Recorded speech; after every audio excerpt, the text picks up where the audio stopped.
this is going to be another episode of Hot Take Point Made, but it could be renamed to Hot Take Point Made. I don't really know. I don't know enough about fashion to know whether I would go with that, but that is a word associated with fashion and cuisine and all sorts hot couture. Of there you go, whatever. Maui saved me on that one. But the point is, obviously, if you've seen past episodes, you will recognise this shirt here because this is one of those print designs from Into the Air, isn't it? One of the lovely sponsors that works with us here at Last Free Nation. Not only have me, Maui, and kassad actually all got their shirts now. We've all tried them out. But this is also one where, if you remember, the cool thing about Into the Air, and shout out to everyone who's bought one so far, by the way. I've actually used mine loads. I've washed it a million times. Still stretches, still really nice. The design hasn't faded, etc. Not only do they have loads of different stuff on their store, like they have just plain designs if you don't want something. If you do want a print design, they've got a bazillion different actual designs and styles and colours and schemes. And one thing that's cool is they always make it so that our discount code actually stacks with other offers they're doing.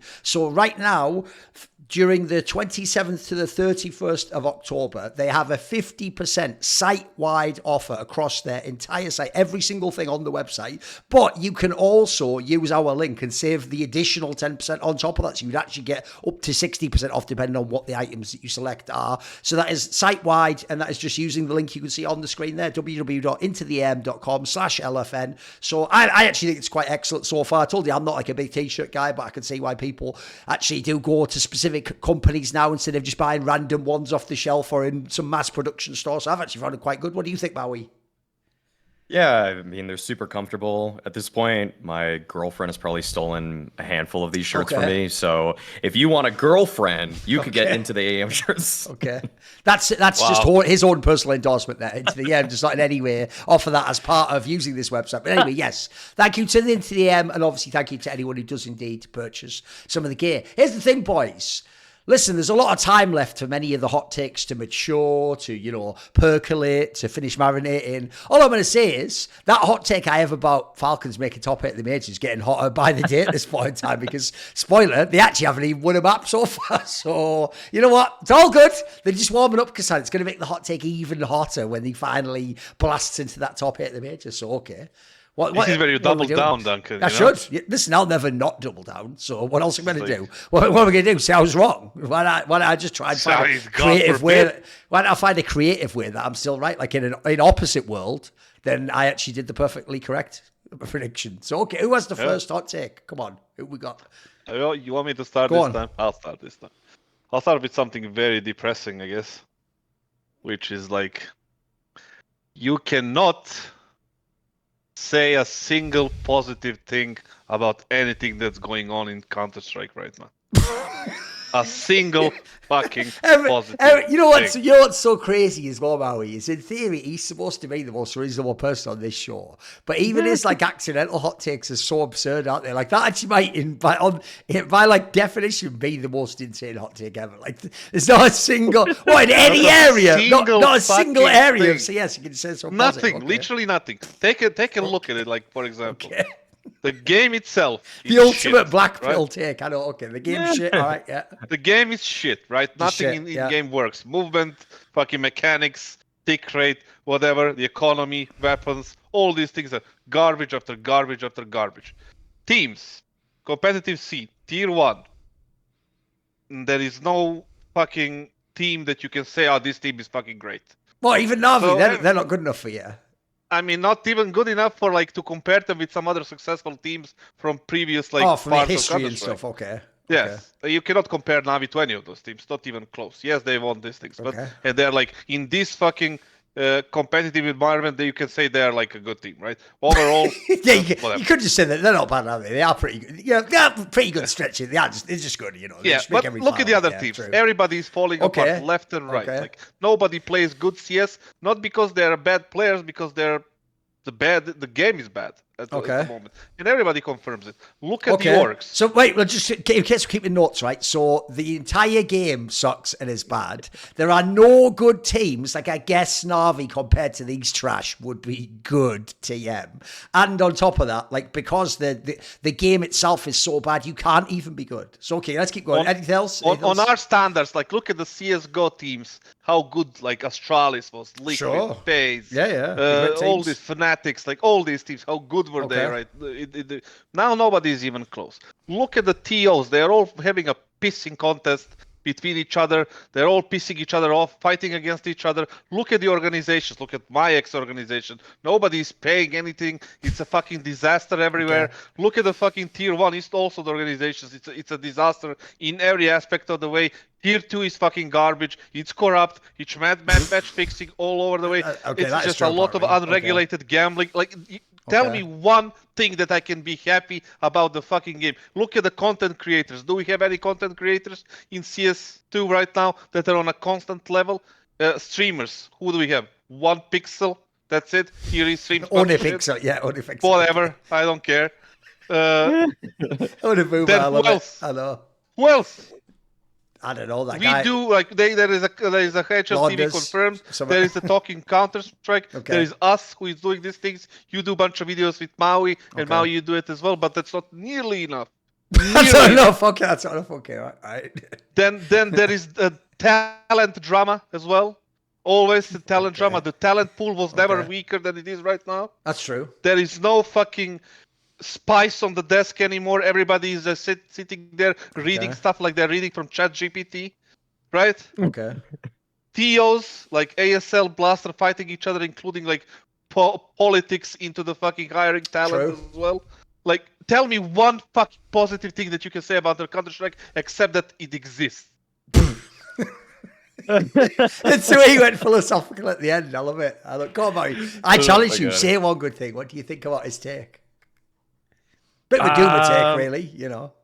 I mean, I feel like it's right now, like, I mean, I made a hot take, a few months ago, 8 months ago or so, about the fact that skins were the worst thing to happen to this game, and I feel like this is what you get. This is what you get, because the best thing that's happening right now is people love these charms. People love these little gun buddies that you can put on your gun right now, and that's the biggest update that Valve has made in how long at this point? Like, that's what I mean. Like, they put all of their effort into this because instead of trying to make a game that is playable for the highest level and will get people involved in the esports community, they decide to focus the few resources that they have left over from, I don't know, 70% of their crew moving over to Deadlock, and they're just saying, okay, guys, here you go, some gun buddies, which we literally stole from Valorant.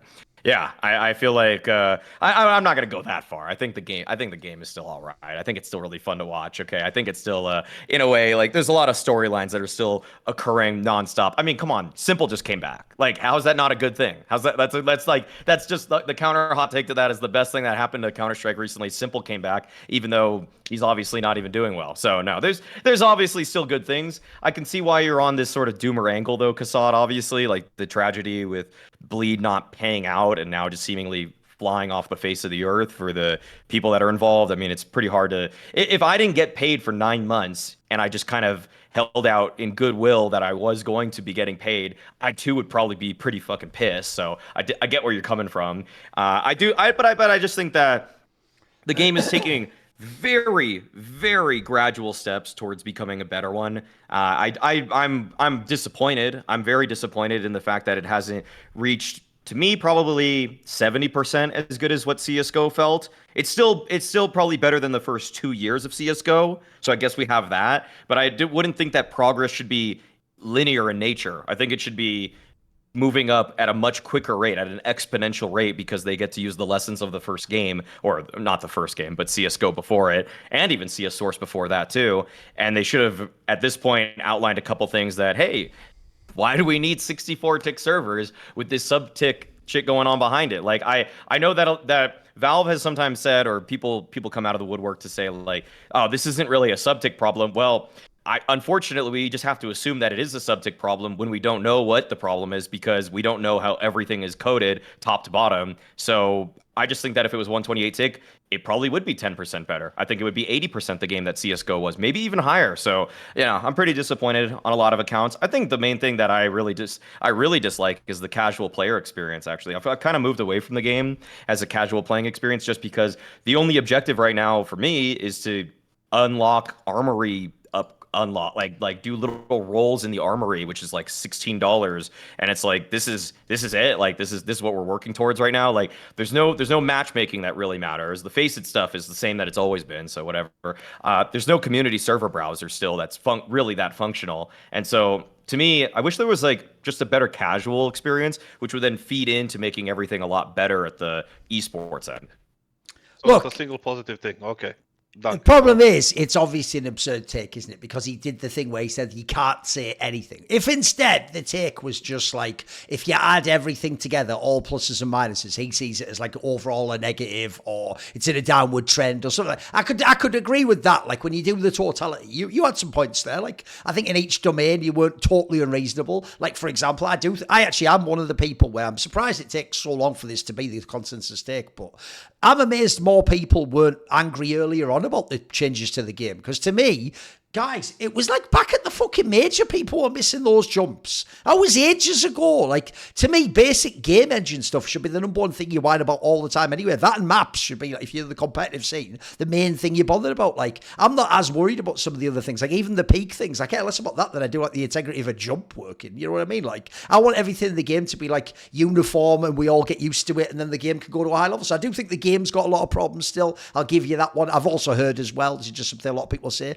they say that the net code is just a bit more scuffed than when it used to be in CSGO. If that is true, by the way, that's actually quite disappointing, because in the modern day, these online qualifiers are a fucking nightmare. And as we all have heard about what's going to happen tomorrow, next year, in Season 2 or whatever you want to call 2025, where they change to that ELO system, that's going to be even harder for teams that are trapped in Tier 2 to get out, because you can have these insane netcode games. So that's not good. On the team ones, I sort of agreed I don't. Like, put it this way, the existence of Na'Vi themselves, just like early FaZe, does sort of show there can be consistency to this game. But I do agree with you in this sense, which is that they don't have any true rival. None of these other teams. Like, I'll give you an example. I personally think if they played them, Vitality would beat them every time. But that is a completely moot point as long as Vitality can't ever fucking get to play against Na'Vi. It's completely irrelevant. In that case, essentially, all I mean is I think Vitality head-to-head would be better, but they're clearly not a better team. And I do think I agree with you. If you look at Na'Vi and you compare them to the greatest teams in history, you can talk shit about any great team in CSGO. They all had a contender that was straight fire. You know what I mean? There was always like a very games, or the TSM to the Fanatics, or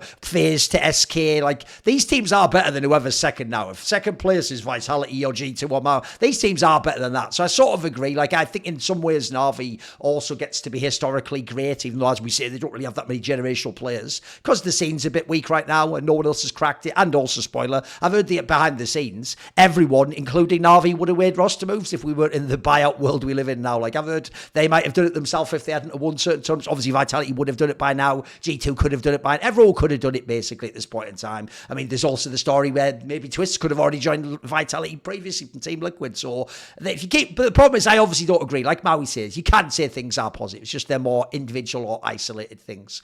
Look, I also do get it as well, kassad. Here's like a bigger point, which is there is a saying that when you see the world, you can't separate yourself from it, can you? So, because to you, everything's on fire. There's no money. Everything's burning. It's all just broken promises, dreams, lies. There's not really any future. Nothing's got. You just see that for everyone, but you know, not everyone's in that situation. Yeah, tell just me a game that you're looking forward to watch. Like you did every before. Falcons game. Simple Falcons versus an even worse team if we can get them in there. Can we get like Aurora in there or something?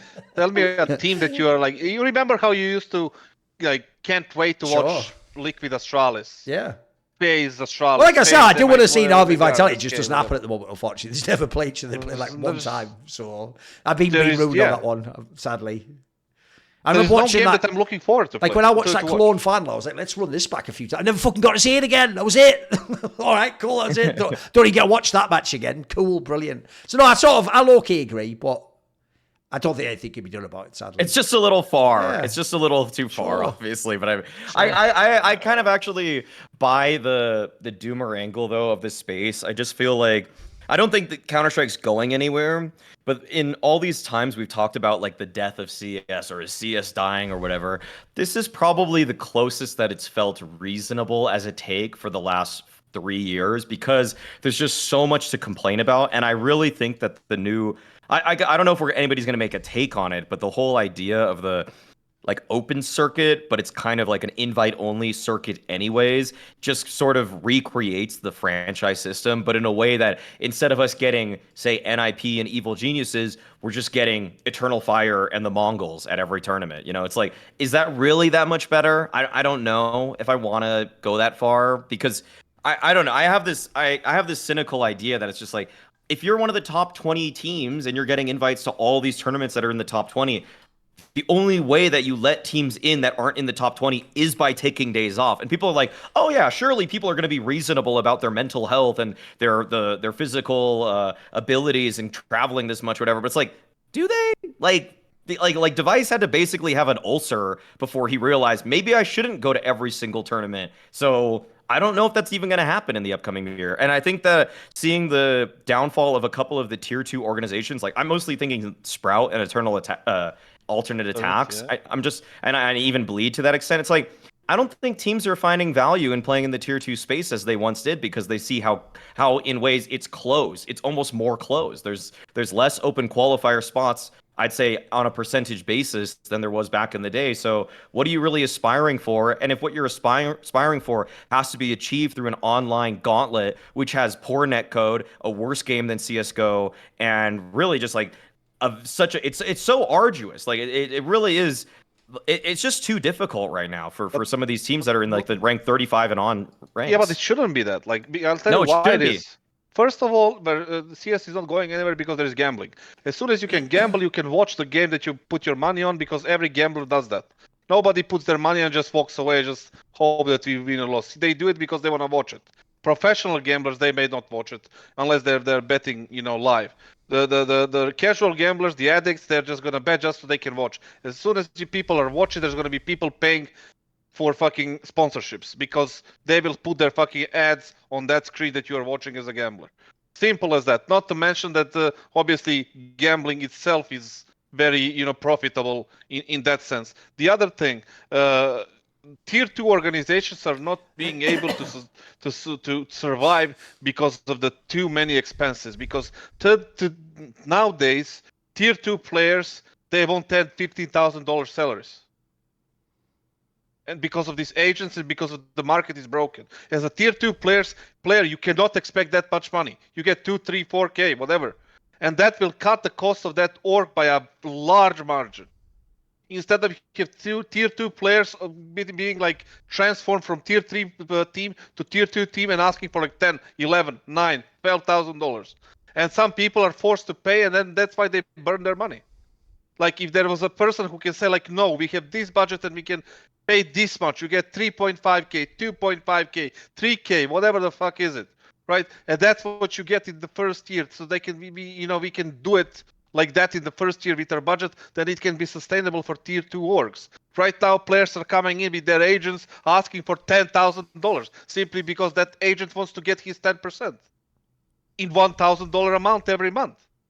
But it doesn't work like that. But the orgs and the people who are there, they're fucking paying that money, and all of a sudden their budget from 200K goes up to 900K and 1 million. And obviously they don't get the results, they don't get the invites, and the money dries out.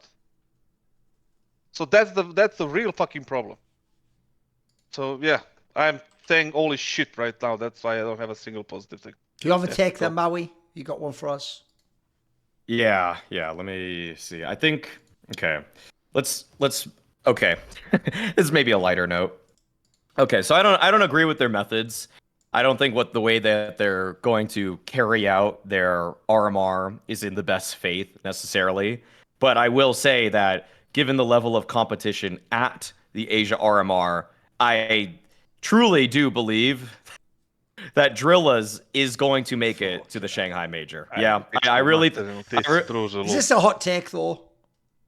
I mean, I think it's an interesting one. I think it's one that I feel like you look at the teams that are there. You have the MongolZ, you have FlyQuest, you have Rare Atom, LinVision, DRILLAZ, and you really don't. I mean, sure, you could say Talon with Azure and MHL, but when I look at the DRILLAZ team, that's clearly I'd say that's got to be top 3, top 4 at worst. Okay, I would say that the MongolZ and FlyQuest are 1 and 2, but beyond that, I don't see a reason why DRILLAZ wouldn't actually make it to the major now. So that's, yeah, I think it's a little bit of a hot take, but I think another big talking point about this is the way that they went about it, where they substituted out one of the two Israeli players that they're playing with, and now they're playing with Sineri instead. And it's like, that's such a massive upgrade. I think it was Amsalem. I think Amsalem is out now on the roster, and they're going to be playing with Sineri at it. And yeah, I mean, I don't agree with the methods because you're playing with 3 European players with Kavem, Woro, and Sineri, and technically they're getting off on a technicality because Haji is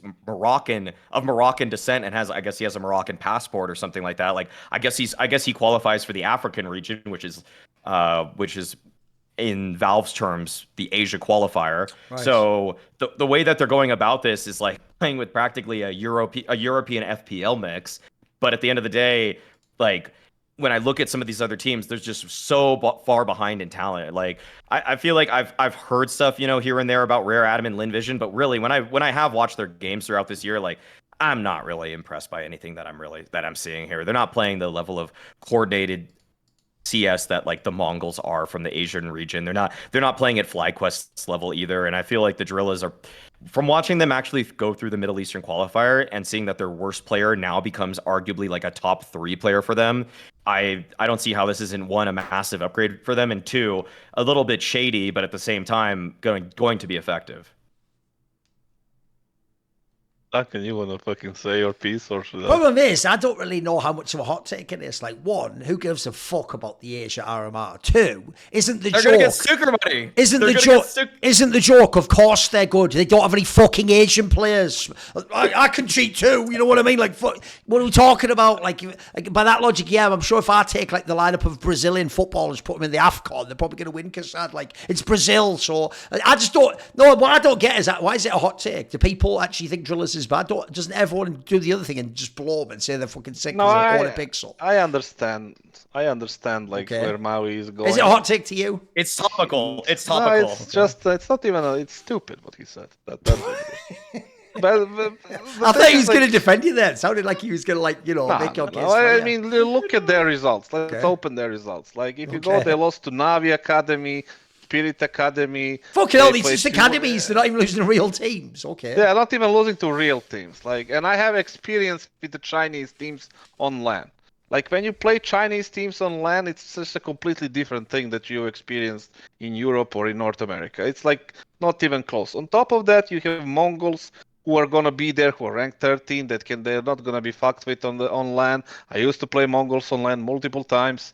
I know how they play. The second thing, you have FlyQuest, who just won the fucking Atlanta thing, so they're riding high. They're feeling good. Like, they got their title. They're probably like, confident right now. They never failed so far in the major.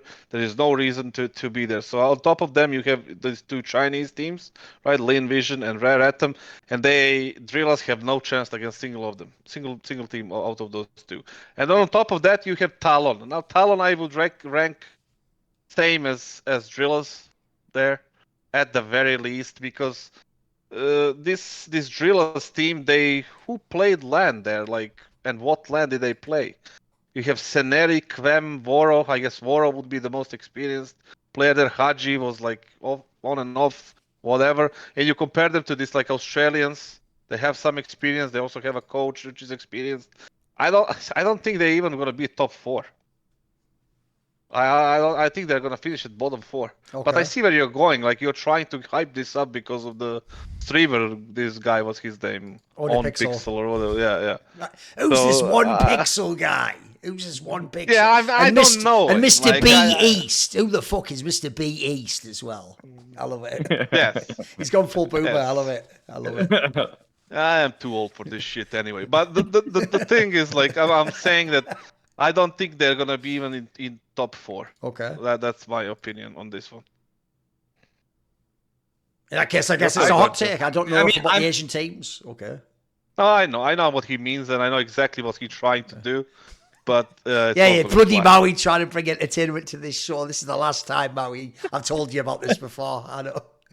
All fucking entertainment while I'm fucking. It's all this game. I mean, I think I actually no. Like, Okay, the Mongols and FlyQuest, I acknowledge, are better than them, and if they face them, then that would be disastrous for the DRILLAZ, but they're not going to play them unless they win their first round matchup, and then they're probably going to play the Mongols if they do. I'd say the game versus Linvision is pretty 50-50. Like, at this point, with Scenery instead of having Amsalem, I feel like it's actually probably even DRILLAZ favored. Like, is there anybody on Linvision that you actually think is better than Waro 2K? I don't. No, I don't it's not only about individual, like, how you rate them Right. individually. Like, can they function? That, trust me, playing against Chinese team, full Chinese team on Chinese ground, right? You need to fucking play differently. You need to, like, you cannot prepare for them all that much. It's not the same playing a Chinese team in Europe when they visit you. It's very, very different, right? So I think that also the Chinese guys, like especially Lin Vision, they have been in Europe for a while. They took a map of in September of Heroic, of FlyQuest. They lost narrowly to Navi. They took them to Dust 2 to overtime, 16-14. Like, these guys are not bad. Yeah. By any means, they're much, much better than DRILLAZ in terms of like team, on top of the fact that you have this Chinese twist to them, right? So it's just, I don't think they have any chance in making it work unless it's some sort of a meme Cinderella run. But yeah, I don't think so. All right, here's my hot take. Right, this one is a banger because it's going to be one that preempts the future, which is, I've told people on all these shows that for me, from early this year onwards, when you saw that this MOUZ team was actually legit, like this core is going to be in the playoffs of every tournament, and in theory, like they should have been capable of winning some lands like they did. In fact, you could even argue maybe they could have won more lands. They're another one of those teams for me, like a Vitality, where I actually would be a bit disappointed with some of the results. I would look and be like, we have the map pool, we have the player strength. By the way, everyone wants our players too. We should be in all these finals. We should be the ones. It should basically, by the way, if you're in those three teams, other teams have different factors as to why they have. Those three teams, Na'Vi, Vitality, and MOUZ, all three of those teams, if you think of the strengths they have, should be like battling each other in like a rock, paper, scissors for the championship. It should be like Nadal, Federer, Djokovic, like shit where it's like depends, but it isn't. It's just Na'Vi at the moment. It's just Na'Vi. Vitality just fucks it up every semi, and then MOUZ is probably the weirdest of them all because they can beat anyone, but they just don't when it really matters. So here's my take.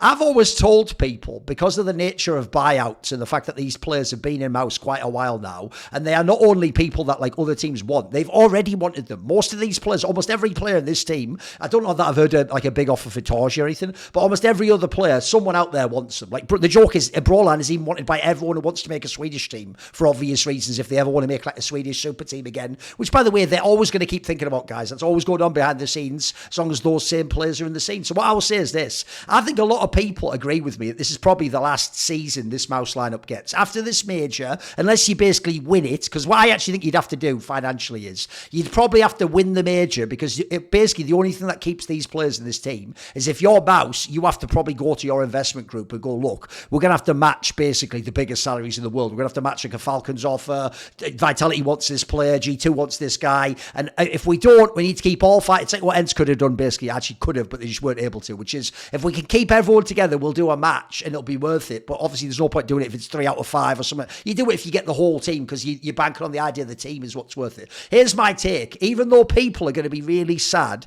in the moment when they break up after the season, because they're probably not going to win the major. When they don't win the major and you all hear those stories like, oh my God, Zershan's in this team now and then Yimfat's in this team and then Shui's going to this other squad. We're all going to get really sad and we're all going to go, oh, bloody business interests, getting money, getting in the way of teams. I wanted to see this team play. They could have been like Astralis and won everything. You know what my actual hot take is? If they actually don't win the major and they split up, they should split up. Like, this lineup actually has run its course. I'm telling you right now. Like, I've seen this lineup play now like a whole year. That's about around the time last year, remember, when they had the Pro League event, etc., and they got this lineup together and they won the last CSGO event. If you look at this squad, here's the reason why I think they need to break up. Because in my opinion, when you have a team where they choke, it doesn't tend to be one player. I don't believe one player can make a team choke. I think that tends to come from something about like the team culture when you're down in certain situations. I think you have multiple players who sort of almost egg each other on to choke, like this person's having an issue, so then someone overcompensates or he plays more conservative. And I think if you look at this squad, everyone's been given them this credit that goes like this. Well, it's because they're so young, they're inexperienced. Like, that's actually kind of like become an outdated narrative now, guys. If you think about it, right? First of all, the only player who has like realistic, true inexperience on this team is Yimfat. because he's only been around the pro scene for around a year or so, right? Even he, by the way, actually looked totally fine at the first major they played at. He's not the person who's like choky every game and playing like shit. You look at the rest of their players. Torji's been there forever. If people don't know, Torji's been in MOUZ since 2021. Then you have like Xertion's been there since 2022. Shuhei was there in 2022 in Gamer League and then came back to the MOUZ, obviously, and was playing at majors from Rio onwards in 2022. And then Brolad himself has a bazillion years of experience. He goes all the way back to Fnatic before even the onliner. So there's only actually one still inexperienced players. The rest of them, they're just players, I'm sorry, just haven't come through in the big moments. And the reason why I also think you make a move is this, because there's two factors I think are logical as to why this team doesn't ever really deliver on the potential you think they have. One is, even though they don't have very inexperienced, but they don't have veteran players though. Like, the joke is Brolad is their veteran, and emotionally, maturity-wise, he's still something considered like a young guy or an inexperienced guy, even though he's way more tenured than them. And then lastly, I think if you look at the strengths of their players, beyond Yimfat, the newest guy, I don't think any player is actually reliable in this team. Like, I'm a big fan of Xertion, but he's an incredibly hit-and-miss player. Torji, I think, might be literally, before every Torji shot, flip a coin.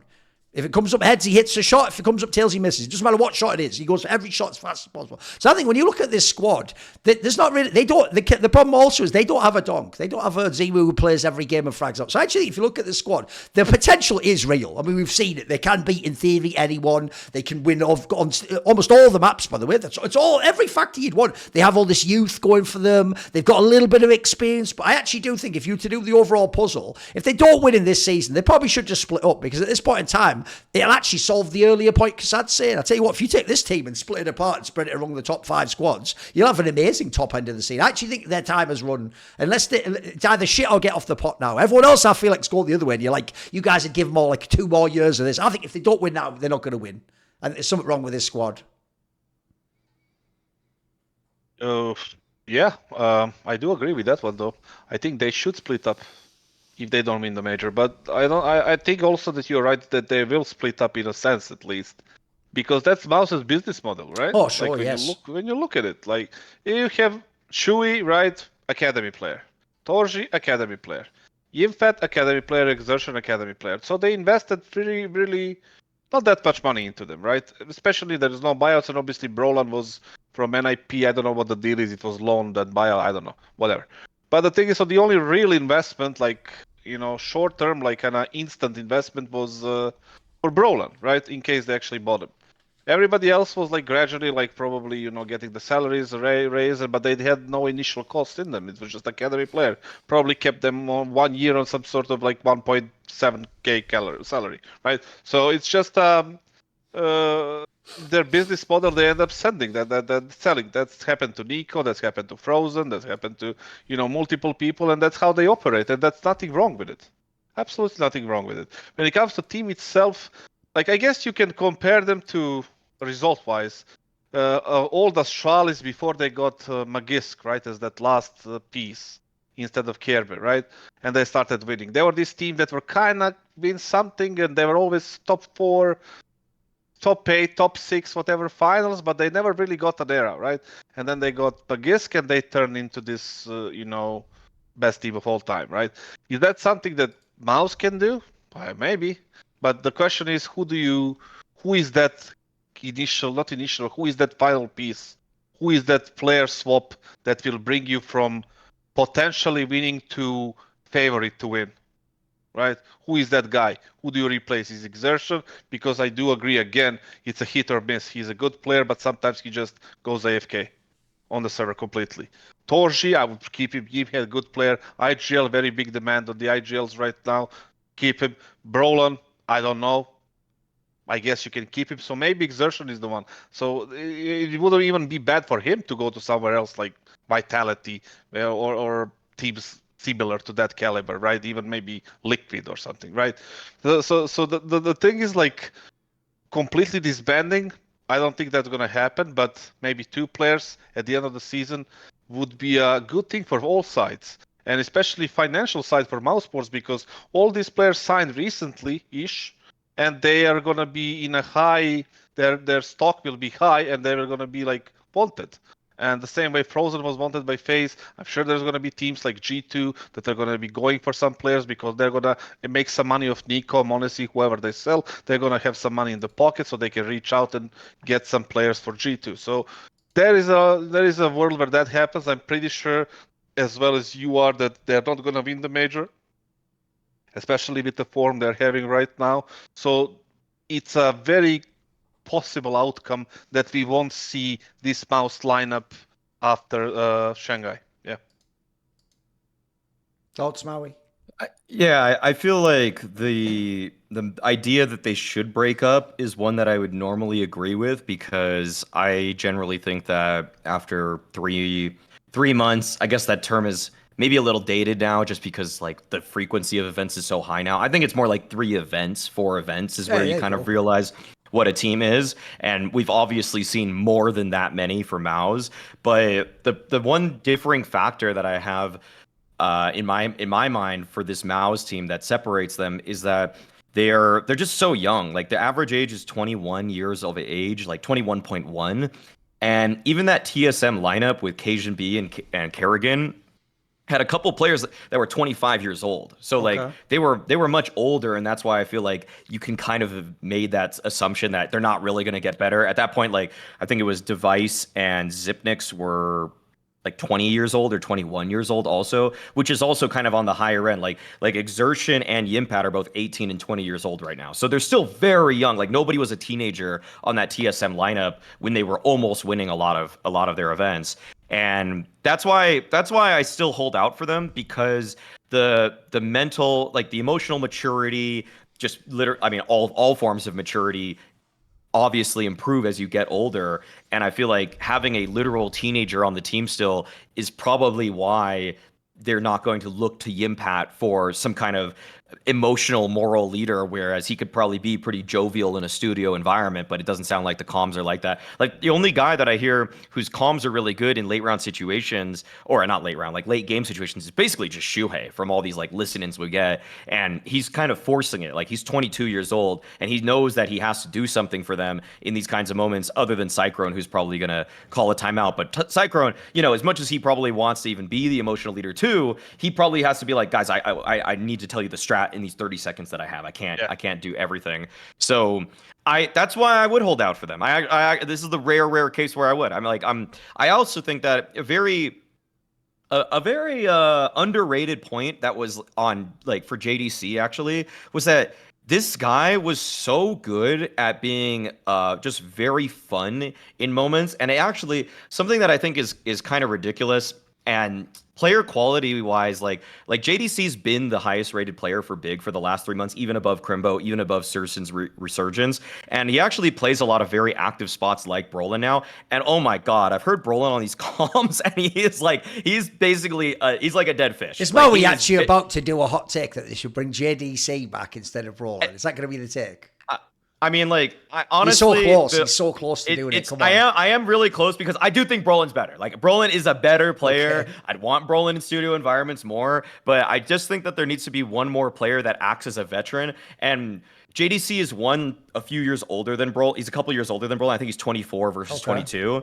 He knows how to interact with all these guys, given that he helped bring them onto this team, except for Yimpat, of course, who took his spot. But then also, he's incredibly positive, quite charismatic, and can be a moral leader when they need somebody to break the tension that is mounting in these games where they clearly have pressure issues. So I would just think that there needs to be someone else than Shuhei that does it, because nobody else is doing it. And JDC would be my number one option, because I hate to say it, but the power of friendship is probably the closest thing that's going to get this team to an era. Like, they're this close, and JDC is a little bit worse. He's probably, in my eyes, like 10% worse than Brolin as a player, but probably 50% better as an emotional leader. So I think that's actually worth it. By the way, in very specific moments for this. What's funny is I actually was originally going to do a different take that I tweaked to be specifically about MOUZ, because that's one of the other reasons why I think, like, even if you kept the same lineup, I think you should make a player change, which is basically, I think you need one more veteran player who doesn't have any of these issues, performance like that. They've been there and done it. Because I do think the problem, essentially, what I could have made this take is I was going to do a take that's like, nowadays I actually think people overrate rookies because of exactly this factor. They think he can just make a team with like 3 or 4 like inexperienced players, and then you just win if they're good enough. Whereas it's like, if anything, I actually think the mix is probably more like 2 inexperienced players and then like 2 experienced and then 1 in the middle or something. You know, I think people now just, it's like we've gone from before, we only want veterans before, to now like, fuck all veterans. Let's take anyone with like 1% better aim, which is like, what? Two things. I think the first is that I always felt like the ideal roster construction was three younger players, 2 older players. Okay. I think of Chris J and Kerrigan on the MOUZ lineup that they had back in the day, and like the middleman would be like Woxic in this case for like light amounts of experience, but then Rops and Frozen were kind of the young guns on that. And I feel like that model has succeeded in a few different ways over time, and then you kind of like turn them out, whereas like after Rops gets 2 years under his belt, 3 years under his belt, now you can afford to take a Chris J out, put in another rookie type player. I'm not like, you know, the names don't really matter in this case. It's just about pure experience. The other thing, what was it going to be? Oh, yeah. No, I think a single player change for MOUZ would actually, I would like it a lot more than actually, and I almost don't even care who it is at this point, because maybe not Shuhei, maybe not Yimpat, but like if you could get a lot of different players just to change the vibe of the team at this point, I feel like that would be so appreciated for MOUZ. There's something else I was going to say too, but I'll get back to it if I remember it. It's all good. What the fuck are you guys talking about? But before you, Duncan, before you go, like the thing is like when it comes to like JDC is like no. The things they played together didn't work. Trust me. Like putting back the play that is already broken is not gonna work. Shit is gonna leak. Like no matter how much you try. I tried it. I burned. It's not way to go. Like I can understand somebody more. I don't want to say experienced or like an older player, but maybe somebody with a different character, yes, that could work. Because who gives a fuck if somebody's 25, 21, 29, doesn't fucking matter. You can have a 29-year-old hothead just trying to think that he's the fucking best guy ever when he can do shit on the key positions. Also, you can have fucking 22-year-old, a player that's, you know, mature in a way that he can communicate and be like, you know, emotional, like you said, leader. So age doesn't fucking make a difference at all. Exactly. Maybe the things like the change of personalities. Yes. Personality, cultural fit, the experience, maturity. By the way, I definitely agree on the maturity part, because I'm just looking up. Smooya is 25, and apparently, in even more literal ways than I thought, he's just a shower of shit. So... oh, sorry. I don't know if anyone else heard that rumor, but just another day in paradise. Right now, here's the thing, Kassad, because going online without a VPN, or in this case, without ExpressVPN, is like checking in your bag at the airport without even putting a lock on it. Who knows what creeps are going through all the things you want to keep private? You know, your underwear, I don't know, Evil Genius's jersey from back in the day, medicine, whatever it might be. You wouldn't want people to necessarily know about that unless you wanted to expose it. And so since all your traffic, by the way, speaking of airports, by the way, that's actually a really great place. I can tell you personally, you can use VPNs. Just put them on your phone as well. So the devices, and you just click it, and that way you're not getting people siphoning your data while you're in the airport. Because it's not just about the people in the airport. Everyone who has access to your connection, like your ISP, for example, knows all the traffic that's going through it. They're logging it all. They're figuring out what websites you're going to. So you know what? Depends where you are in the world, but you might not want that to be the case. Well, if you use a VPN, then you're routing your traffic through the other service, and therefore your ISP won't necessarily be checking all the information that you're having it. So there's lots of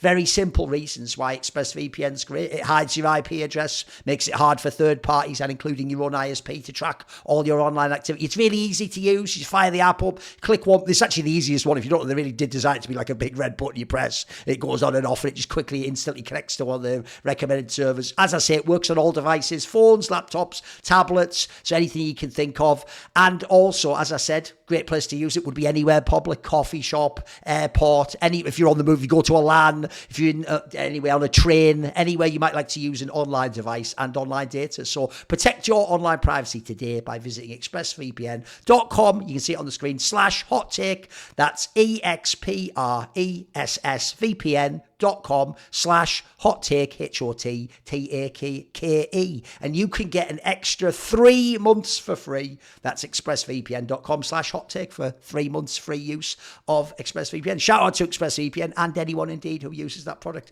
Right. What is the next hot take then? It's your turn, isn't it, Kassad? You're going to have a good one here. A bit about the ExpressVPN, but I guess I don't have to. The thing is, like, how fucked it is that I don't know if we're on any other VPN except for ExpressVPN.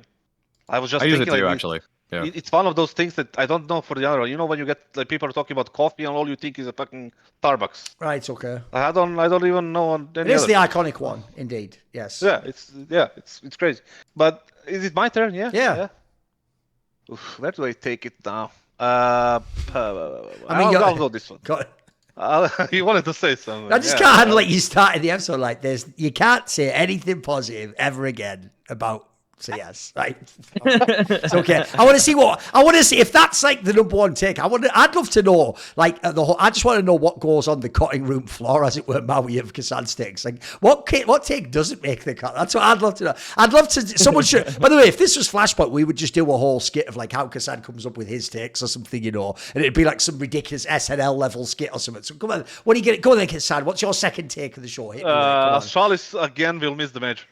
Is that even a hot take at this point in time? I guess in theory, in theory it is. They did sign like a big name, KD and all that jazz. That's true. That's true. Okay. But my reasoning was like, the current form, obviously. Yeah. And when you look at their, remember what happened in the last major, the 9 pandas, the fucking last chance qualifier or second chance, whatever the fuck they call it.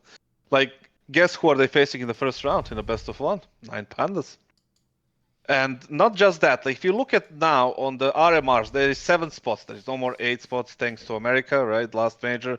Now we have 7 spots, which means that like teams with 3-2 will have to fight each other for that final, right? Because we have 2-3-0 teams, 3-3-1 teams, and then 3-3-2 teams, right? So one of them will not be in. Basically, what I'm trying to say in this group that they are in is G2, is Spirit, Eternal Fire, Virtus Pro, Heroic, 3D Max, and then we have, this is the fun part, we have 1, 2, 3, 4, 5 teams from the CIS region, and you know how they play when they face CIS teams. They don't have a good track record. On top of that, it's a best of 1, and on top of that, Big is in their group, who is playing well right now. At least they're in some sort of a form, and this Danish team called Sashi, who has some LAN experience, who can surprise in a best of 1. Right? It's Danish team again against Danish Astralis, and there is a lot of pressure on Astralis right now because I know how things work in these teams. The honeymoon after, when, well, I can call it a honeymoon. When Cadian came back, they probably like, hey, maybe this could work. Everything is fine. Let's sweep it under the rug, like the shit that happened. Maybe like, it will stay there. It will play well, but it didn't play well. And then these problems that were here before are going to start creeping up on you. The cracks are going to be like showing, the leaks are going to be there. The little annoying things that used to annoy you before about certain players will show up there, and they will go and multiply and multiply and multiply, and it will reflect the game, and it will be a tremendous pressure on every single player to perform. And we know that Astralis didn't play for the last, 4 majors. They were not on a single one, if I remember correctly. Now it's even tougher to get in, considering the group and the fact that it's 7 and not 8 spots there. And their group is the harder one, considering all the teams. If you look at it, the only teams that I can kind of write off is maybe Parivision or TSM. And then I guess NIP, which can still maybe beat someone in a best of 1. But that's it, right? And there is a bunch of these CIS, Russian, Ukrainian teams that can surprise anybody in a best of 1. We've seen that for the past 10 years, and it will happen again. So the odds are strongly against Astralis, and I think they're making it. Boom. I mean, their results have been pretty bad. I don't think that they've gelled yet as a team. I feel like Cadian doesn't know how to rifle on a roster. I feel like he's still figuring it out himself. I feel like Device also is just kind of like up and down with this team. I think the only person that seemingly benefited from this was Stown.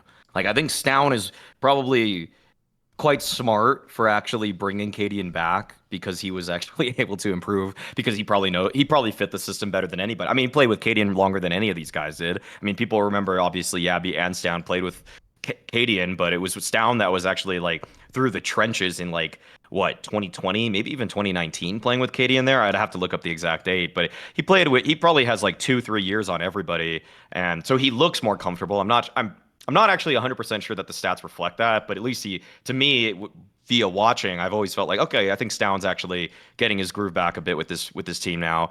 Are they going to make it? I think some of the teams that squeak through in the RMR closed qualifier are entirely fraudulent. Like I don't know what happened to get some of these teams in here. Like I know it's kind of funny. I think people were sort of celebrating the fact that a handful of majority Czech teams made it through, and like 3 of them are playing through the European RMR, but like I truly don't have faith in any of them at all. Like Sinners, Dynamo, and Unity. I don't mean to make enemies out of these teams, but like what have they proven to me? Like they've proven absolutely nothing. And so I'm not too sure of them. Rebels as well. Like there's a handful of teams that I think are pretty bad compared to Astralis just on like name value alone. Although I will say I think that actually Astralis are in the RMR that's a little bit more like it gathers more in the center. Like it's a little bit top heavy with like G2 and Spirit. But then some of the other teams that are behind them, like Paravision, Passion UA, Aurora, Bait, all of those could beat Astralis. Like legitimately all of them could beat them. So I don't think it's a bad take. I don't think it's a terrible take. Here's the thing. I guess, like I say, for fans, it probably will be a hot take because they just look at the names and go like, surely they'll get it together and Cadian and Stout and Device will all be best pals. So I guess in that sense, it is a hot take. I will say it is also a hot take in the sense I actually think that of the 2 RMRs, I think they're the harder one, to be honest. Like, even though, as you say, there's maybe upset potential, the difference is there's like a lot of big names in the other RMR. Like a lot of remember, only the top 8 are going to make it out. So I don't know. I think it's touch and go. I could see a world where both happen. I could see them making it. I could also see them not making it. Top seven. Yeah. I still think theirs is touch and go though, because you look in theirs, like it's not even guaranteed, by the way, that some of these other teams make it. Like maybe fucking Eternal Fire fucks up, maybe Hero can fuck up. On paper, no, but you know. The RMRs are so weird because RMR really feels like luck of the draw. Like if you're able to dodge the heavy hitters in that one, like Na'Vi, Vitality, MOUZ, FaZe, like you're in a really good position. But if you run into 2 of them, you're fucked. But if you actually in the other one, there's only really 2 teams you really have to avoid in G2 and Spirit, or at least you would think that. But then it's less top heavy, but it just spreads out a lot more evenly distributed. No, sure. I think it's plausible. I think it's actually, I don't know how spicy a hot take it is. Maybe it's just not as much of a hot take to us, but I think to fans it will be. All right, I have one that I think we can all jump in on. I think this will get us riled up a little bit more. I mean, I think we just saw the community reception and success of the Elisa Masters Espo with me, Thorin, Richard on the desk. The fan, the outpouring of fan love is greater than probably any point in my career, and I didn't even go through all the threads. Like I didn't go through all the threads. But I just from Twitter alone and just like all the DMs I was receiving, people fucking loved this shit. And I just want to say that the state of analyst hiring has for the last several years been ass backwards. And I say this as being the most hired person in 2022. I think it has been ass backwards, and it has shown that people have been rewarded for essentially saying nothing at all for years. Like the people that were the most hired in all of these gigs repeatedly were ones that were not pushing the narratives, just generally praising teams, generally just kind of reading box scores, and people have now shown with the outpouring of praise for what just happened on that last desk, that people at the end of the day want entertainment above all else. And this should have been the founding principle for all talent hirings for ad infinitum. Like it should have always been this way. And for whatever reason, it is like the TOs are essentially like a professor in a university who would rather reward you for an A of mumbo jumbo filler text and ChatGPT written essays that exceed the word count, as opposed to the shrewder essays that are making stronger points that maybe don't actually hit that 2,000 word count. They'd rather fail the person that's at 1,200 words saying all of the most poignant, the best observations, the hottest takes, the best entertainment value, one that makes them laugh, one that makes them rethink their own principles. And instead they'd say, nope, that's a little bit out of the rubric here. And their rubric instead was fucked. Their rubric for hiring analysts in the past was completely fucked. And I feel like now people have shown once again, this is basically the needle is just hitting the other side completely right now. And we need to lean into this as a community. And yes, there can be a correction over time. We can get back to talking about the game a little bit more, a little bit less just waffling here and there. But I do feel like this is exactly what the community needed. And I think that the Elisa Masters Espo desk was such a godsend for what now should come in the analyst and desk space in general in all of esports. things, I agree. Those things like have to be natural. You cannot have a person who is a fucking NPC trying to entertain you, like, because by nature he won't be able to do it, and you will get the counter effect. The thing is, one of the reasons why I left broadcast and go back to coaching, one of the few reasons, is the fact that like I felt bored. Like I felt like I can't do half of the things that I want to do or say. Because every time I say it, that I have to wonder, like, is this fucking thing gonna get me, like, fucking not invited for the next event? And then I don't have any value at all. Like, I want to say things. I want to make it funny. I want to fucking say my opinion. I want to fucking disagree with the person that I disagree with on the desk. And I want him to answer me why he's right and why I'm wrong. And I want to have that conversation and make it interesting for me and automatically for the people that are watching. That's what I wanted to do, but I could never do it because people like fucking Blast. I'm sorry, Maui, but I know you were contracted with them and not but invited to their thing. They don't understand it's that. on an event by event basis with me with Blast. Yes, just they don't understand it. They would rather have somebody, saying just the normal stuff, just reading the fucking numbers of a screen and pretending like we are leading a fucking CNN fucking daily news or some shit. Like, just have people, allow people to be entertained. Like, we don't have to go over the top. We know where the limit is. We know fucking where the border is and what to say, what not to say. But at some point, you need to allow us to say, like, what's funny, because, like, we are there for the show and for the product altogether. And I, myself, and obviously you knew it back then, Maui, when I was in the broadcast, and Duncan, I don't even need to tell you. It's just a bunch of times you don't get to say shit that you want to say because the producer is like, 2 minutes for this. Then you have to go for the interview with fucking Magisk or Magix from Spirit, who says 3 fucking words and takes 2 minutes out of the fucking segment to say yes, no, yes. And that's 2 minutes of the things that I could have been saying. You know? Sure, yeah. And that's what got me fucking pissed off and just angry and then bored in that fucking environment. Like, let me do my thing. And this Alyssa thing is like, it's entertainment, it's show. We're gonna say fucking insightful things that are relevant to the game, but we also want to make it entertaining, so when the map is over, people don't mute. They just go and watch and see what's next. Oh yeah, I do agree with you. Like, look, obviously, this is the classic Maui. It's more of the snake and banter, self-indulgent point where he just, like, sort of humble brag / compliments himself at his own work by being like, what I do is really necessary in this community. It should be appreciated more. Hot take. Who loves Mauisnake, eh? Was he? Hot take. Mauisnake was secretly the best one on that desk in S4. That's why you all took it for granted and didn't compliment me, because you guys know that's just taken for granted I'm the best. No, here's the thing. Obviously, I'll join in on that, which is I will say, this is what I've tried to preach to people the last few years. By the way, I'm not someone who claims I like invented all these like takes on the industry and stuff. It's more they crystallize over time and you think about them more and you come up with a theory in mind, etc. So I am one of the people who've said for maybe like 4 years now, I think the desk is almost 98% just about entertainment. It's not about analysis. It's not about like deep breakdowns. It's not about a lot of the things that actually a lot of us naively did think it was. It was the once upon a time my broadcasts were trying to push doing weatherman segments and having people break a strat down and thinking, right, well, since people say they want it, the best scenario here is if we can have Yanko like show on a screen with a 3D model of the smoke. And what I realized is most people are just sort of pretending that's what they want. It's the equivalent of having a book on your coffee table that's just for people to see on your coffee table, but you don't ever read. You just want people to come to your house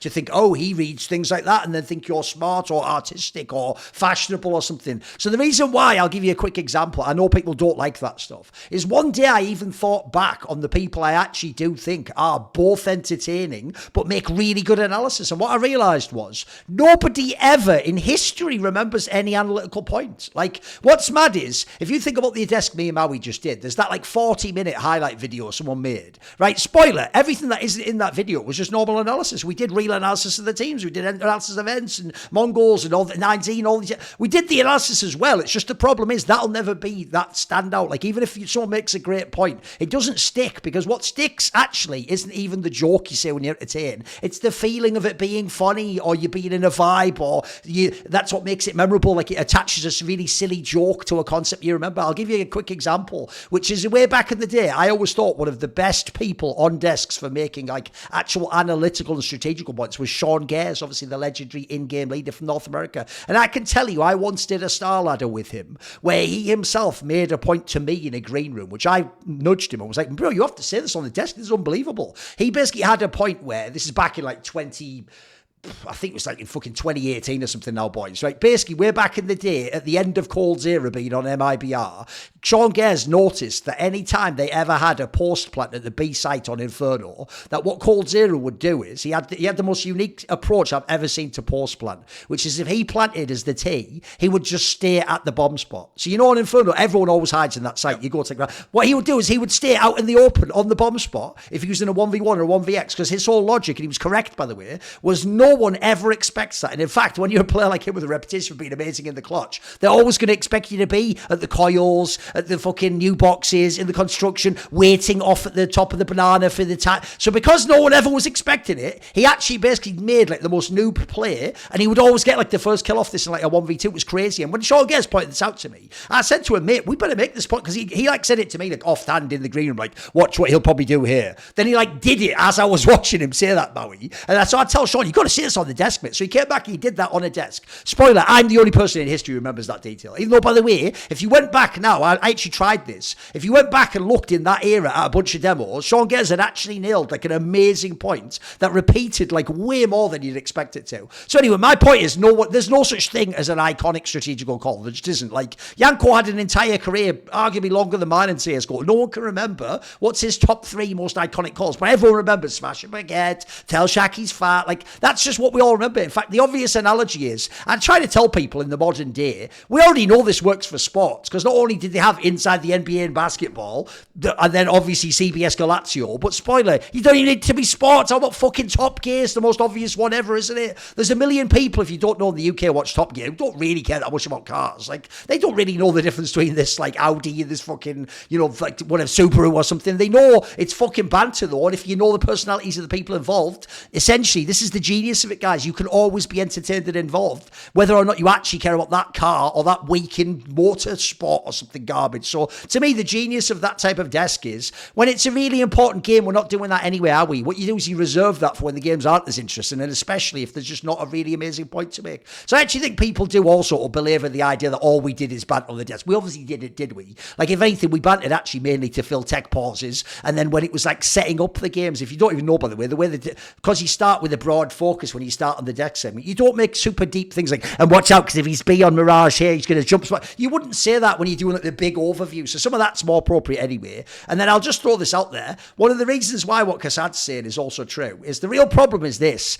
In the short term, these event organisers are right, which is, in the short term, if you never ever want anyone to be upset, ever, the best approach is get safe/boring people who don't say the edgy things. But the reason why in the long run that doesn't work is, safe and things that are boring in the long run won't entertain, unfortunately. They'll only take you so far, and it'll be quite limited. In fact, I'd say the approach current TOs take, you will live and die off how good the game was. My approach, you're going to get amazing shit whether the game's good or not. If the game's amazing, we're going to get great points about the game. If it isn't, then we're going to go hog wild with some entertainment, because we know there was nothing in the game to watch. Because essentially, what they don't want, Kassad, is they don't want the drama moment. But I can tell you, every one of those shows we're referring to had them. Like, spoiler, if you don't know, guys, the reason it's not called Top Gear anymore is because the guy actually like had a drama behind the scenes where he punched a producer of the show for not bringing him a sandwich. That's why it's no longer on BBC. It's not Top Gear anymore. If you don't know, back in the day, Charles Barkley's gotten in trouble a million times for saying things that were potentially edgy on camera, or by the way, he's even had like DUIs and stuff in real life that caught him off.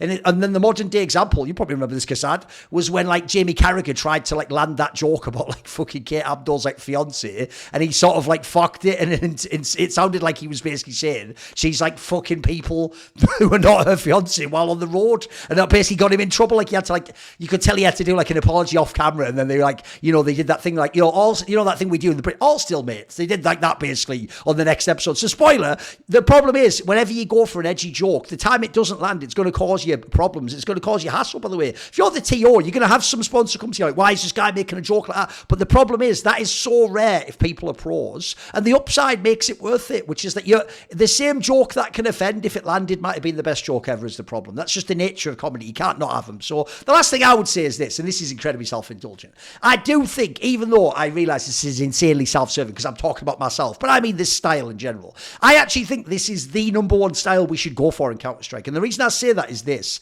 I'm not even joking. It wasn't just because we did that one-off event now, Maui and Nostalgia. I'm telling you, if that style was what CS desks were like, which it just was the case for all of them 10 years ago, if that's what CS desks were like, I can guarantee you, like, that when we do like a major, you would have people from other games like League of Legends, Valorant, Dota going like, I only watch CS occasionally, but I actually fucking love the vibe of this. They would get into that immediately. I'm telling you, it's exactly what industry people would all tell you. Like, oh, I'm actually, I don't follow CS that much, but I'm kind of loving the vibe you guys are bringing on, like the way you introduce the segments and the rapport and stuff. So I agree with you. Look, it's obviously not, for me, it's not a hot take. I think it's straight fire, but I do think there's a lot there that people don't unpack. Like, spoiler, as you can tell from this segment, we're not just tripping over and doing these segments. We have thought a lot about what we're trying to go for here and what the principle is. And like I say, because that's the one that does annoy me when people are like, yeah, but you wouldn't be able to talk to this on majors. Well, you tell me what would it be like to be an analyst on a major? I've only done the most in the history of checks notes to games, so you tell me, guy at home, what I would say on a major. Because if you don't know, by the way, I don't think I've ever sworn on a major. I swear at an event like that, where it's like the stakes aren't that big and they don't mind. Like, so I also think you're going to tailor it to the broadcast. It wouldn't be the same as that desk there if it was the major, guys. We'd have a little bit more about the game at the major, understandably. Obviously, there would be like levels to it, right? Yeah. It's not just like, run around. Like you mentioned, like the K-Tab thing, and like you can see all the clips. You like scroll to the clips and things that are like popping off are the things that they're having fun and like having a banter and stuff, right? And also mentioning the game and stuff around the game, right? But the things that sells, the things that like people are watching and the sponsor will come to is like, show and the product, right? And if you have like the statues, like NPCs go like reading the scoreboards, then it's not gonna be a thing. Also, back in the day, even though I wasn't there, but I want to say that back in the day thing, like we didn't have, and I assume you didn't have, teams fucking complaining to the TOs when you talk shit to them, because that was happening in the past few years. That the shitty team like EG comes to the fucking, to the TOs and like saying like, oh, your fucking people are talking too much shit about us. Like, can you make them stop? Excuse me? Partnership would be fucking broken up with this team instantly if they came to me and asked for me to kind of, control the talent. Talent didn't say anything bad about EG or anything untrue about EG at all. They make the joke, they make fucking banter, they made a show, but they got offended because they're a fucking shit org. Now we're back at EG. But the thing is, definitely it wasn't back in the day that the orgs would come in and just say like, listen, you need to control your employees. They cannot saying these things and these things and this thing. Who the fuck do you think you are? Like, shut the fuck up. Anyway, yes, should be more entertaining.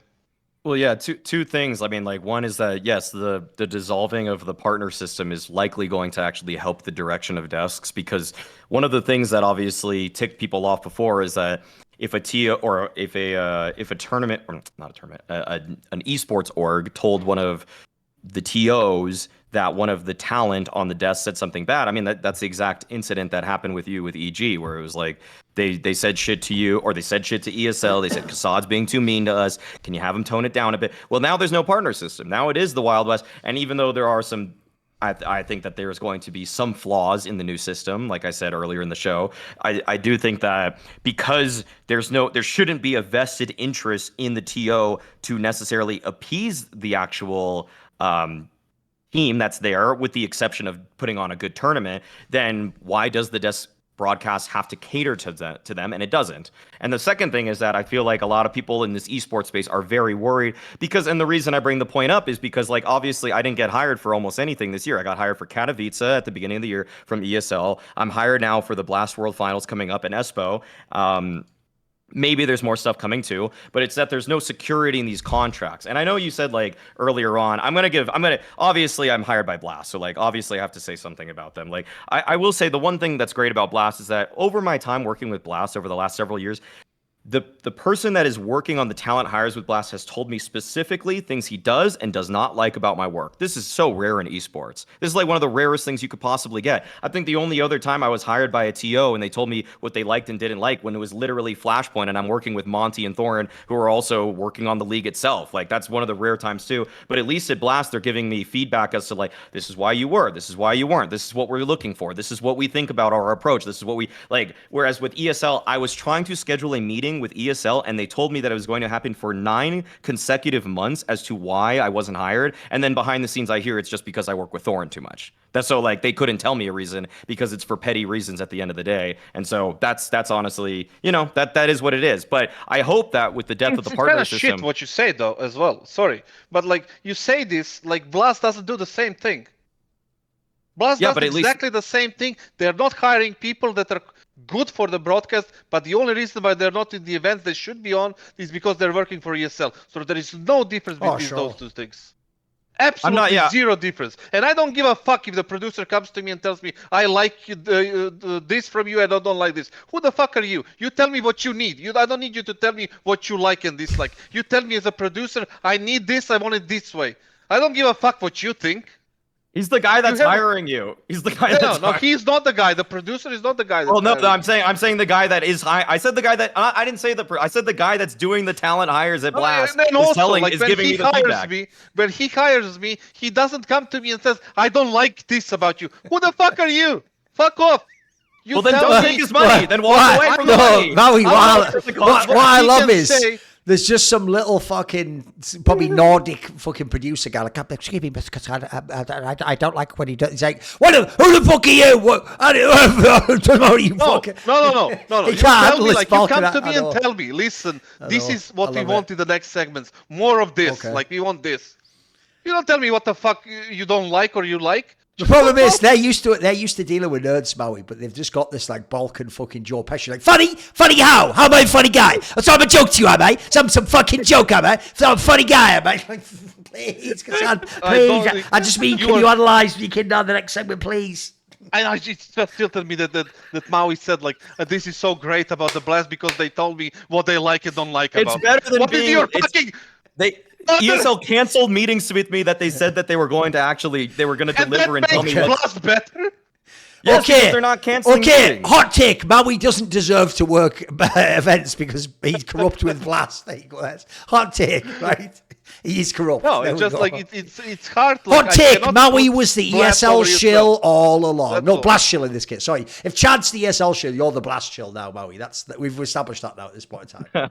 Blast can do no wrong. It's just evil ESL. No, the bottom line I'm not going to defend everything that they've done to other talent or anything like that. But with my personal experience, comparing the two, I'm just telling you exactly how they both went. Okay. So that's Well, I'll tell you. They all have problems. Like, put it this way. Here's the difference, Kassad. I'd say from and then also, Kassad, you're saying you can't say the things you want to say on broadcast. Who are you working with? Like, you're not working with Blast. They're not telling you at Blast that because you didn't work with Blast. So who's telling you can't say things on certain broadcasts? Okay. Who is that? Who are these mysterious people, Kassad? But that's why it's ESL. It's fucking ESL, dude. But that's why I stopped doing it. I will say, when you haven't worked with Blast, you haven't worked with them. Listen, I will say, blasting Blast. I'm not defending ESL. You're blasting Blast, but you haven't even worked with them. It applies to all the TOs. They have political issues towards ESL. It applies to all the TOs. Like, spoiler, I can confirm directly from my own experience that Blast might not like things people say also and have complaints about it. So they're all doing the same shit, Kassad. They're all doing the same shit pretty much, mate. I didn't say the fucking ESL is some sort of like they're all like group of saints. Like they have their fucking shit together, the shit problems. Yeah, like, of course. But Blast, like comparing them and Blast and saying that Blast is good because they tell you what they like and don't like is fucking That's terrible. just a Maui take. He just means that it's not a Mauisnake, that's a Maui take, okay? So you have to understand that's just who he is. He's allowed to have idiosyncratic takes. That's who he is, all right? I mentioned the other guys, but yeah, let's go. Is there like one last take for the show? Someone must have one. Oh, I have one that's also multiple. But let's do a couple more then. Go then. We'll do a couple more. All right, because I'll go. I just did that one, so I'll do one more after. What's yours now, Kassad? It's about FaZe. So there's two things that are going to happen because we are like approaching the RMR, approaching the major, whatever, right? And there's this saga about FaZe. Are they going to play well? For the past year, remember they had 6 finals. And they just shit the bed now. They lost in the group stage or whatever. The last event was it Rio? What was it? No, Rio. They lost to MOUZ, yes. And when it comes to the RMR, FaZe is either not the RMR and the major too. FaZe is either gonna be in the finals of Shanghai or not gonna make to the major at all. What an insane. Like, I like the way he's basically created the largest delta between the possible performers. You're either going to be top 2 or you can't even be top 24 or something like that. I'll take the field. I on know. This one. What sort of mad over-under is that? I know. Reasoning, yeah. I need to give some reasoning. In between. I know, it's mental, isn't it? The thing is, like, they have been so volatile as a team for the past year that it's fucking crazy to predict anything special when it comes to this team. They're on the verge of changing 1, 2, 3 players. Look at Kerrigan, Rain. Everybody's like, all the time he's on the exit, like he's on the door. Rain is always like being the one, is he gonna play well? Is he still gonna be bad? Is he gonna need to be replaced? Whatever. Then Robs is like not on his form. Then Frozen, hitter or miss, Brokey. Some people say he's good, some people bad. So you cannot really place them in any kind of category of teams right now. If you look at the top 10, top 15, whatever teams, and you say FaZe, where do you put them? You cannot put them as 10, but you cannot put them as 2 as well. You cannot put them even as 5. So they're just lingering somewhere. So you don't know what to expect. So coming into this fucking thing of RMR, they can either choke the shit out of it, go into the black hole of depression, bomb out, be completely dead last, just leave the tournament, finish the season, change the players, whatever they enter 2025. Or they can get hyped up, like we've seen them before, win a couple of games in a row, started winning, pick up the pace. Obviously, they have the skill. They have the good IGL. They have a good org. They have a big brand. They played with each other for a long time, and they can get things rolling. If you look at their results, if you go onto the profile and look at their results, they lost. They beat, it's so mixed. They lose to MOUZ. They beat Liquid. They beat Pain barely. Then they lose 2-1 against Navi, beat Liquid again, and then lose G2 to G2 2-1. So it's like so mixed that you cannot place them as a team and a current form. In my book, like, you would never bet on them, right? Unless it's a massive value or the odds are crazy. But overall, I would definitely think that one of these two things will happen. They will completely bomb out on the RMR or make a deep, deep run. And that's why I wanted to commit to getting into the finals. Because getting into the top 6 will be kind of whatever, right? It's not really a hot take. But like getting either the final or like leaving the RMR without being qualified to the major.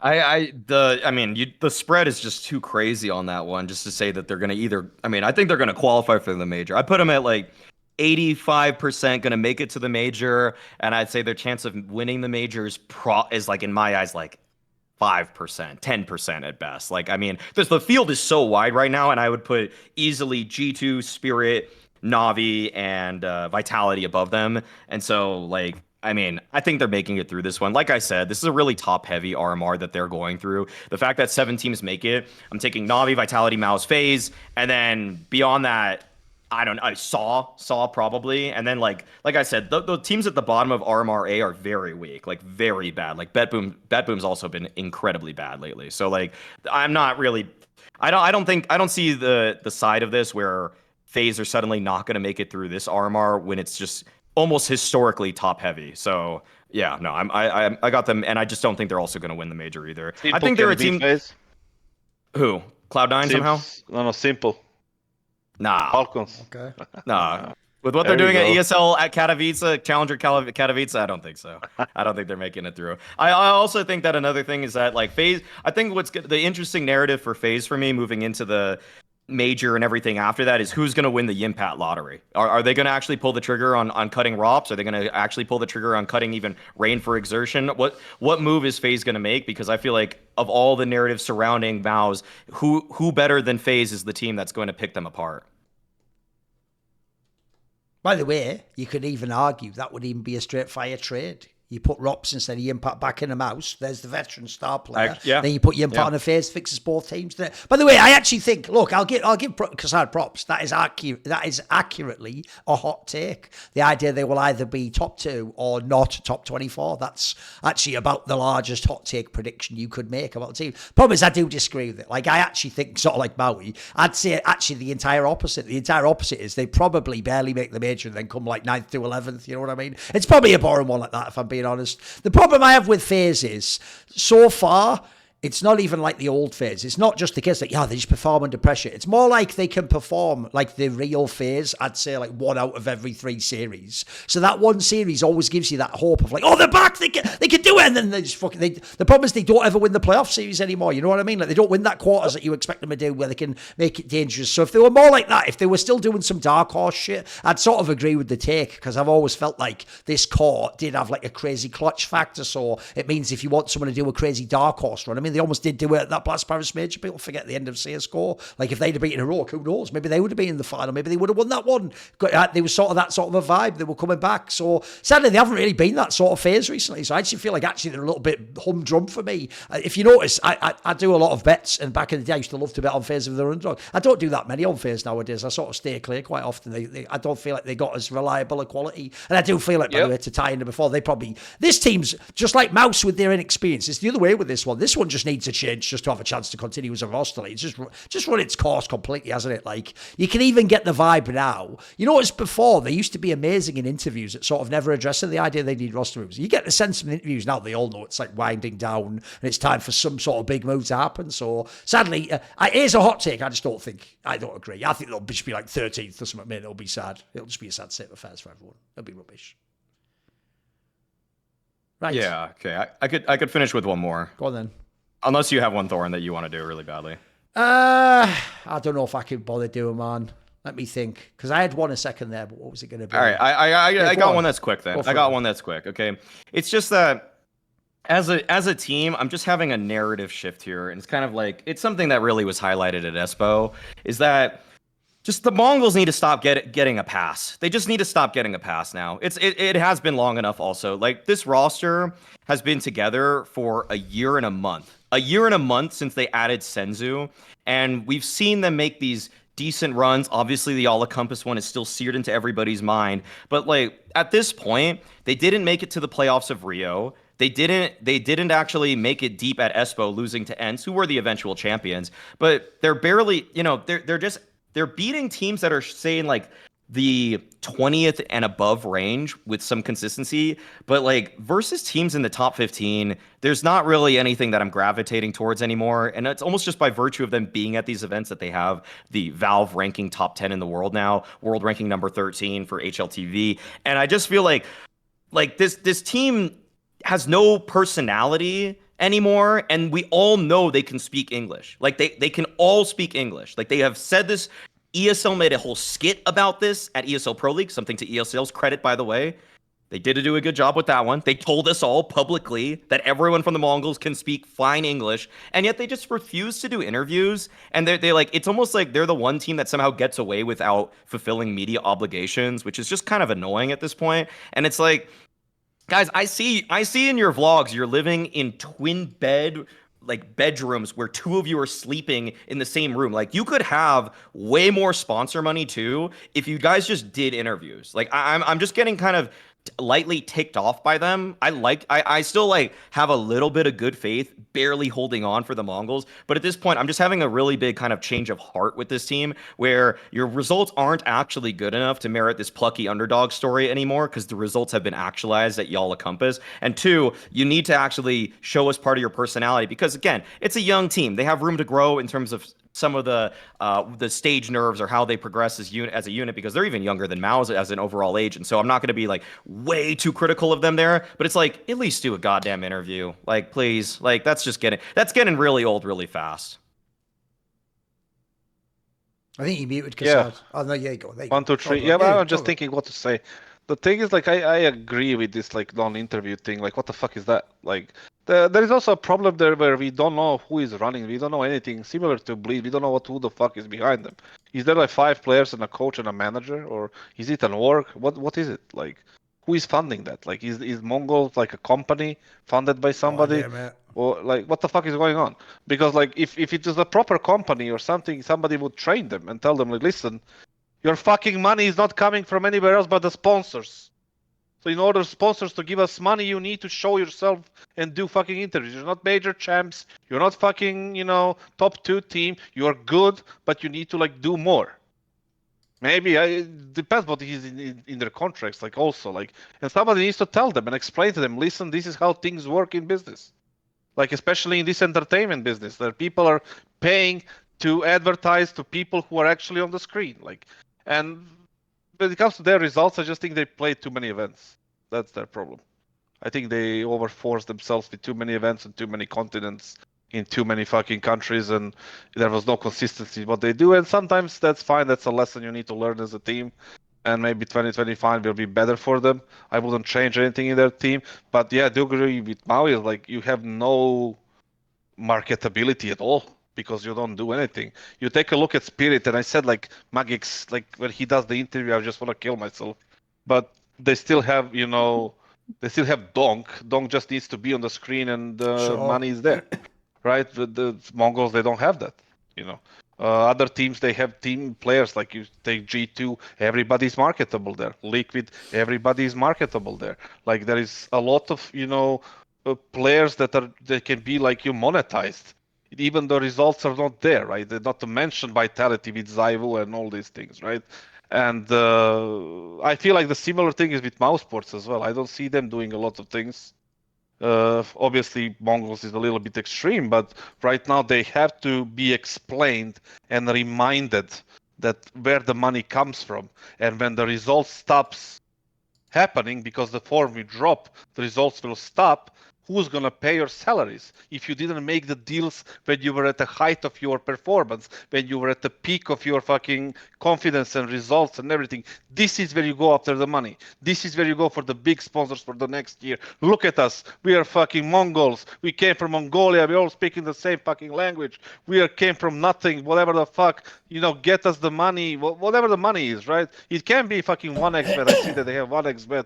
It's a legitimate fucking company. They have the license. Like, who cares, right?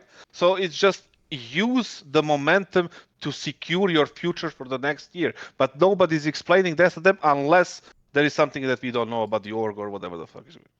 The irony is, on the second point, the actual person they should learn and take some notes from is fucking Cadian, the guy who famously flamed them and called them noobs. I'll tell you what, if I asked a random fan right now, can you even tell me, did Heroic win that game or not? I bet you have a hard time remembering, but you can remember Cadian saying, like, you noobs, basically, can't you? That was iconic. Like, that actually has outlived the fucking result of the match. Like, people couldn't even tell me what tournament that was, but you can remember there was a silly beef between Cadian when he was in Heroic and fucking the Mongols, can't you? Because we all know that. So the reason why I bring that up is because, like kassad says, what these players don't get in the modern day, and this is where players being young and naive is actually fucking the game up. They don't understand that them playing the game, no matter how well they play it, even if they're fucking simple, isn't actually generating the revenue that is going to make them, like, their company any profit. Your company's still losing money paying you to play the game. So what you all have to do, all of us, literally, is we have to embrace the media side of it, because that's another way you can add value to your org and help them with their sponsors and all their partnerships, etc., is by being popular, people wanting to hear you, and then potentially, if you're really good at it, they can even then use you in, like,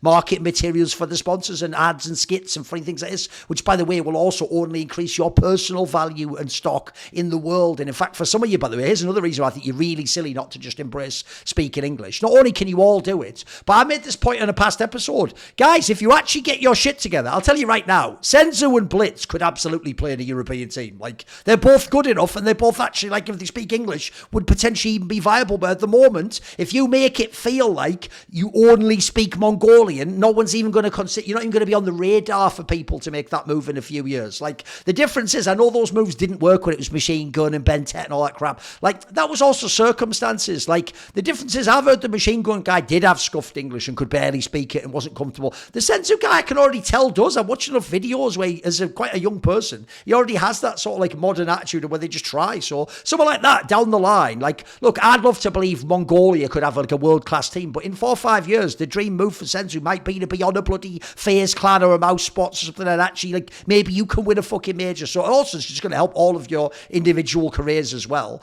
And then on the first point, I actually think they have, funnily enough, quite a similar issue in the game as they do outside of the game, guys, which is, if you noticed, they can't handle pressure.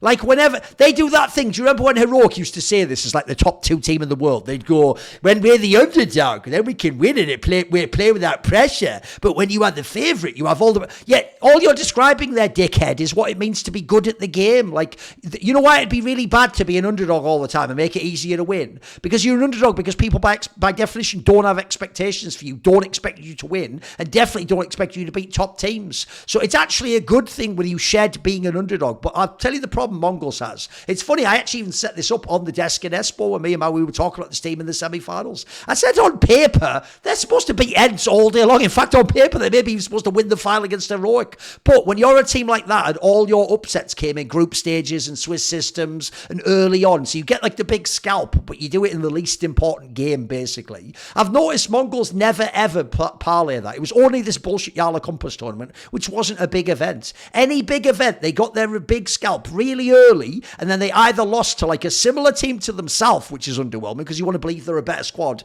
that they're a real top 10 team, or they just lost to another good team in the tournament, and basically all they did in that scenario was sort of like either make the first team they beat not have a chance to win the tournament, or just make an easier bracket for the team that did beat them at the end. So I do think a problem they have as a team is that clearly there's something going on, like mentality-wise, in this squad, because they are really capable. They're a good team. Even I agree with you, Maui. I'm a fan. I enjoy watching them. I hope some of them do go on to be good players. As I say, I sort of low-key hope in the future maybe a couple of them can even be on top European teams. Why not? We're bringing people in from around the world. I think they could certainly make it. They've also, by the way, that's an area where I have mad respect, just like the Aussies. If you're willing to come to Europe a billion times, do all these crazy flights and boot camp stuff, then I also, if you're a good player, that vets you. Like, the reason I know JKS can handle it if he's in Team Liquid is he's been in fucking on the road for 7 years, boys. Like, he can take that lifestyle. He's not going to break under pressure, is he? So I think it's just sad all around, because I think both in the game they need to get their shit together and finally actually like make good on that potential. It's all well and good, like, oh, we upset people when no one expects, like, but we do expect now. We've watched you enough now. We actually expect you to win an Ancient against a top team. We expect you in the best of 3 when you're favourite to. We expect you to beat teams on paper are below you in the rankings.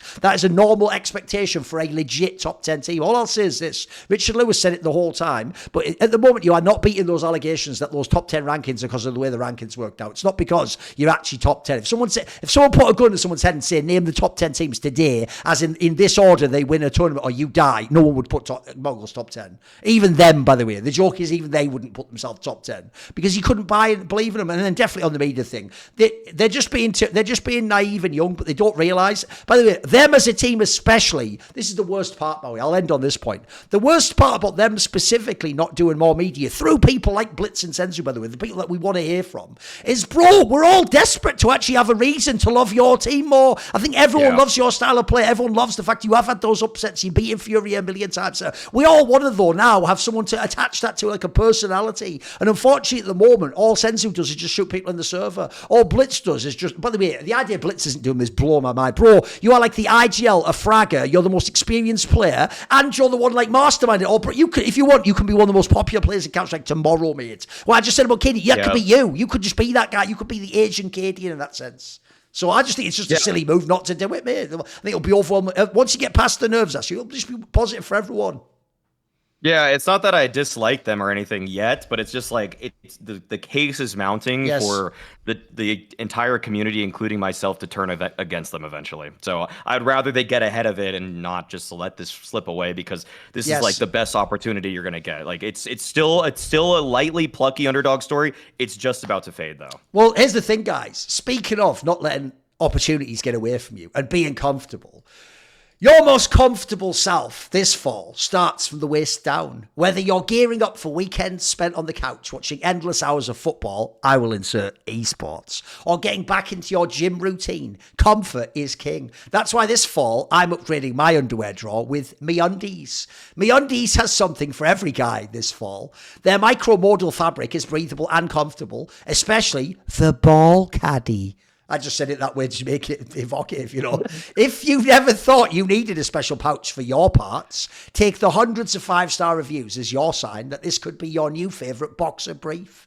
By the way, I actually have tried lots of different boxer briefs. I do know what they mean by that. There are certain ones that are just made in a way where if it slides, it gets a bit dodgy and you feel uncomfortable. You want it to be the one that just fit on and stay in place, and all, you know, everyone's in their right place, as I'm sure Radiohead definitely did not think about when creating that iconic opening track to the album Kid Kid A. This isn't in the proofread, believe it or not, Maui. Anyway, back to that. Go to the album, by the way. Style for everyone, not like Kid A. Actually, it was quite a divisive album. Some people would say more like OK Computer was the Radiohead album everyone enjoyed. But the style for everyone here, because MeUndies has a cut for every guy's butt. That was from the proof. I didn't add that myself. Over 10 different styles, ranging from boxer briefs to jock straps to our special underwear called Ball Caddy that keeps you from bat winging ever again. Again, you can figure out what bat winging means. I think there's an image comes to mind when I say that. They've got versatile loungewear, unmatched comfort with their signature fabric, and it's responsibly sourced. They use materials and work with partners that care for their workers.